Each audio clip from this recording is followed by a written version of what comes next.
বিরামপুর রেলগেটে দাঁড়াইলাম, হঠাৎ করে train signal, একটু দাঁড়াতে হবে। ট্রেন মামা তো কারো কথা শুনবে না।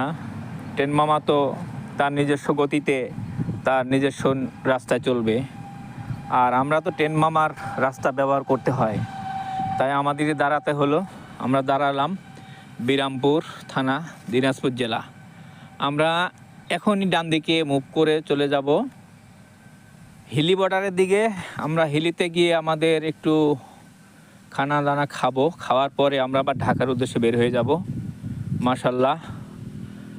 আর হয়তো আমার সামনে 10 কিলো আর রাস্তা আছে, এই 10 কিলো গেলে আমি হিলি বর্ডার পেয়ে যাব। আমরা এখন ডানে টান করছি হিলির দিকে। এই কিছুক্ষণের মধ্যেই হিলিতে পৌঁছাবো। আমাদের মোটরসাইকেলের একটা চাপা কিনবো, শুনেছি সেখানে নাকি সস্তায় পাওয়া যায় মোটরসাইকেল, ইন্ডিয়ান মোটরসাইকেলের পার্টসপাতি। তাই দেখে যাই একটু কেমন হিলির অবস্থা। সাথে থাকবেন প্রিয় বন্ধুরা, ভালো লাগলে